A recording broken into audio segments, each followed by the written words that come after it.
Good afternoon, my friends and followers. I'm your lawyer, Patrick McGeehan, and I am your best friend at your worst time. Welcome to the Law and Life. We have an absolutely horrible case coming to you today out of Interlachen, Florida.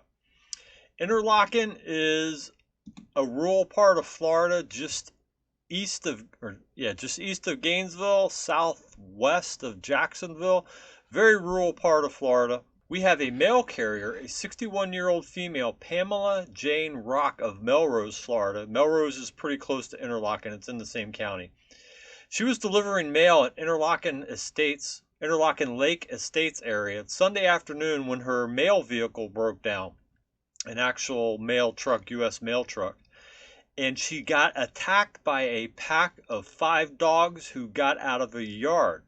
Residents heard the woman screaming for help and went outside to find Miss Rock on the ground with 5 dogs attacking her, witnesses told the sheriff's office.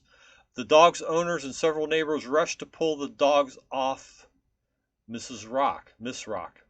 One of the neighbors even brought his gun, fired several shots into the air and into the ground in an attempt to disrupt the attack, the sheriff's office said. The attempt was unsuccessful. The neighbors and owners had to physically remove the dogs from Miss Rock, and by the time deputies arrived, the dogs were back on the owner's property. The postal carrier was on the ground bleeding severely.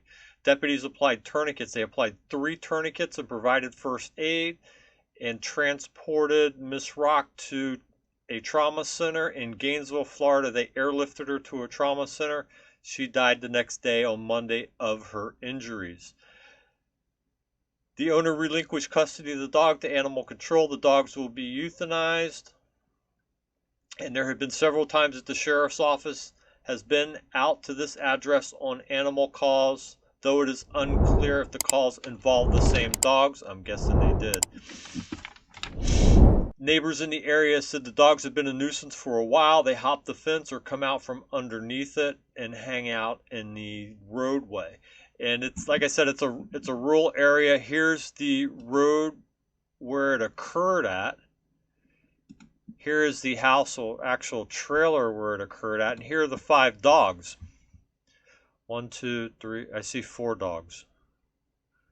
Maybe there's a 5th dog back there behind the tree. Some type of bulldog mixes.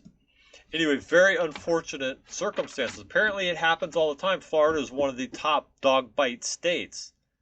One of the top 10 dog bite states with 201 incidents reported last year.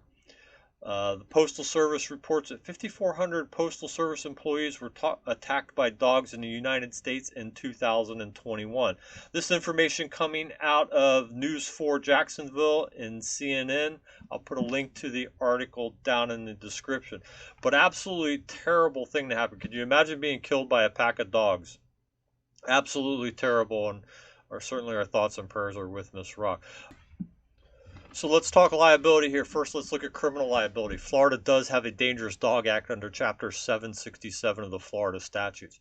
You can be charged with a crime if your dog injures another person, or in this case, kills another person. So I'm sure the sheriff's office and the state attorney is looking at that, and I would not be surprised if this dog owner is charged with a crime. What will come in is a look at the background, how many times the sheriff's office has been out there, how many times animal control has been out there regarding the dogs. Was there a pattern? Should the owner have known that his dogs were dangerous? Have they ever been determined to be a dangerous dog? That'll all come into play when the state attorney reviews if this homeowner is going to be charged. As far as civil liability, there's all kinds of civil liability here. Dog bites are strict liability offenses, strict liability torts. An owner is strictly liable for damage or injury caused by his dog. There are some exceptions to it, like if somebody's breaking in and the dog bites them, the owner is immune from liability from the criminal that's committing the criminal act. But as you can see here, you take a look at the house, and not to judge people or anything, but this guy may have homeowner's insurance. A lot of this area is in the lower end of the social economic scale. A lot of poor people live in this area. It is rural Florida, and I wouldn't be surprised if he did not have homeowners insurance. And anyway, even if he does or doesn't, there's never enough insurance coverage or assets that would compensate somebody for Miss Rock losing her life. So that's really neither here nor there. Sure, he could be sued. There's plenty of grounds to sue him in this particular case on the allegations and the reports. If the reports from the news media are correct, those allegations are sufficient to bring a lawsuit. But what good it'll do, I don't know. And that happens a lot in cases. A lot of times there's more than enough grounds to sue civilly, but your recovery is not guaranteed, and sometimes it is just not worth it to sue. In this particular case, I don't know. Maybe it is.